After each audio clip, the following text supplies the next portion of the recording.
Good evening friend, আমি তো ভালো আছি, আশা করি তোমরাও সবাই ভালো আছো।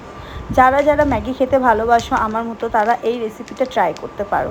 কিছুই না, নর্মাল একটা, সবাই নিশ্চয়ই এরকমভাবেই ম্যাগি তৈরি করো। তো দেখো, আমি নিয়েছিলাম হাফ কাপ মতো জল, মানে 1 গ্লাস মতো জল নিয়ে প্রথমে কড়াটা বসিয়ে দিয়েছিলাম গরম করতে। কড়ার মধ্যে জলটা দিয়ে দিয়েছিলাম, দিয়ে ম্যাগিটা দিয়ে দিয়েছিলাম। আমার তো সত্যিই ঘরে বানানো ম্যাগি খেতে সত্যিই খুব ভালো লাগে। আমি অনেক মলে ম্যাগি খেয়েছি, সত্যি আমি বড় বড় অনেক মলে ম্যাগি খেয়েছি। কিছুই না, জাস্ট এরকমভাবেই ম্যাগি ওরা তৈরি করেই দিয়ে দেয়। তার থেকে তো আমার মনে হয় বাড়িতে এইভাবে ম্যাগি করে খাওয়া অনেক বেটার, অনেক ভালো লাগে। কি বলবো, তোমরা এইভাবে ট্রাই করে দেখবে, উফ জাস্ট কি বলবো, অসাধারণ চুমু লাগে।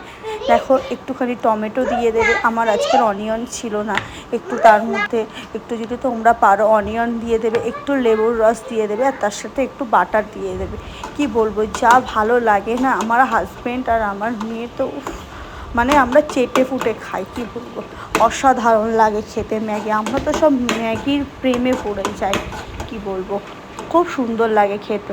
দেখো, আমার ম্যাগি কমপ্লিট হয়ে গেছে করা, 2 মিনিটেই তো ম্যাগি তৈরি হয়ে যায়। তার সাথে একটু কোল্ড ড্রিঙ্কস নিয়ে নিয়েছি, আর ফিডারে বুঝতেই পারছো ওটা আমার মেয়ের একদম। তো চলো, আজকে সন্ধ্যের টিফিনটা রেডি। তোমরাও এইভাবে ট্রাই করে দেখতে পারো, খেয়ে দেখবে অসাধারণ।